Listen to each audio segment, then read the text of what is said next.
नमस्कार मित्रांनो। आज इस वीडियो के माध्यम से और आप लोगों के माध्यम से मैं एक बात सरकार तक पहुंचाना चाहता हूं। मैं उन्हीं की बात को बड़ा कर रहा हूं, चलो ठीक है, वो जो कह रहे हैं उनकी ही बात को मान रहा हूं। तो हमारे शहर में आप जो मीटर की बात कर रहे हैं, तो काली पीली टैक्सियां, कूल कैब टैक्सियां, ऑटो रिक्शा, ये तो सब मीटर के हैं ना। ये तो सब मीटर के हैं ना। इन पे मीटर है। ओला उबेर को इनको अपने ऐप में डालने की इजाज़त कौन दिया? सबसे पहली बात, यहाँ पे टैक्सी और ऑटो वालों की बात नहीं है कि उनका भला होगा, मैं जानता हूँ जो भी है, लेकिन उनको अपने ऐप में एनरोल कराने की इजाज़त किसने दिया ओला उबेर को? और अगर उन्होंने इन टैक्सियों को और इन ऑटो रिक्शाज़ को अपने ऐप के अंदर एनरोल किया भी, तो उनको ये ताकत किसने दिया कि वो उनके मीटर से कम भाड़ा उनको दें? आप बताइए। एक टैक्सी ड्राइवर अगर खड़ा होता है सड़क पे, आप उसके पास जाते हैं और उसको बोलते हैं कि चलिए फला जगह चलना है, मीटर से अगर वो नहीं जाता तो आप उसकी कंप्लेन मारने लग जाते हैं कि मीटर से नहीं गया, भाड़ा लेने से मना किया।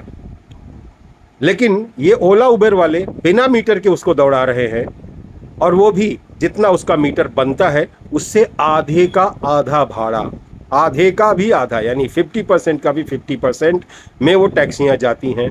अभी आप कहेंगे उनकी स्वेच्छा है, वो चले गए। मैं मानता हूं उनकी स्वेच्छा है, लेकिन ओला ने कैसे एनरोल कर लिया? उनकी तो स्वेच्छा नहीं है ना, वो तो किसी कानून से बंधे होने चाहिए, वो किसी नॉर्म से बंधे होने चाहिए ना।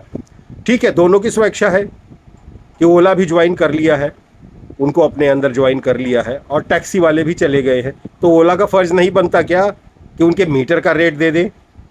उनके मीटर का रेट दे दे। आज मुंबई में ये बात झूठ नहीं है कि लगभग लगभग जो टैक्सी वाले हैं, काली पीली वाले हैं, ऑटो वाले हैं, वो ओला उबेर पे बिजनेस करते हैं। वो ओला उबेर पे जो है ना अपना गाड़ियाँ लगा रखे हैं, अटैच कर रखे हैं, और वो उस पर भाड़ा मारते हैं।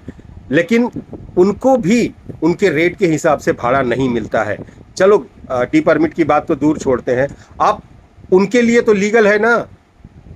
इस हिसाब से क्या ओला उबेर गिल्टी नहीं होते क्या? एक लाइसेंस्ड मीटर्ड टैक्सी ड्राइवर को उसके भाड़े से कम फेयर में भेजना, क्या यह गुनाह नहीं हुआ? क्या इतना काफ़ी नहीं है क्या इस जुर्म के लिए? बताइए आप।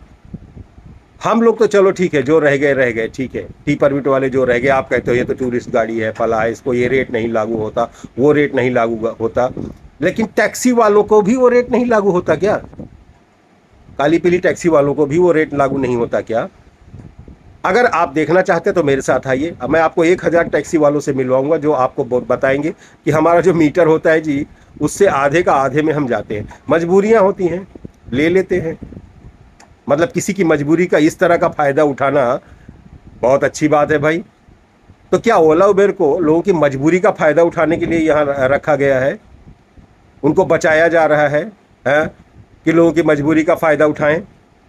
आप लोग कमेंट करके बताइए, क्या ओला उबेर गिल्टी नहीं है? कहाँ है हमारा कोर्ट, कहाँ है हमारा कानून, कहाँ है हमारा आरटीओ? बताओ ना। आपने ही तो बोला है ना कि आप मीटर से जाओ, और आपका मीटर हर बार जब रेट बढ़ता है या घटता है तो उनको 1000 रुपये खर्चा करके उसमें मीटर में चिप डलवाना पड़ता है। हर चीज़ में उनको पैसे खर्चा करने पड़ते हैं, और उसके बाद भी वो अपने मीटर से आधे का आधा पैसा में भाड़ा लेकर के जाते हैं। ये कहाँ का कानून हो गया भाई? ठीक है, आप भाड़ा दे रहे हो, लेकिन जब आपने काली पीली टैक्सी को अपने अंदर अटैच किया तो आपको ये भी समझ लेना चाहिए कि उनके पीछे एक कानून है। वो कानून लगा हुआ है कि आप उनको उनके मीटर के हिसाब से ही भाड़ा देंगे। उनको दिया क्या आपने उनके मीटर के हिसाब से भाड़ा? ओला उबेर से मैं बात करना चाहता हूं कि आपने उनको दिया क्या भाड़ा? इस हिसाब से आप कानूनन जुर्मी हुए नहीं हुए? इस बात को बताइए, सभी लोग बताइए ड्राइवर भाई, क्या ओला उबेर इस मामले में जुर्म किया या नहीं किया? जय हिंद, जय महाराष्ट्र।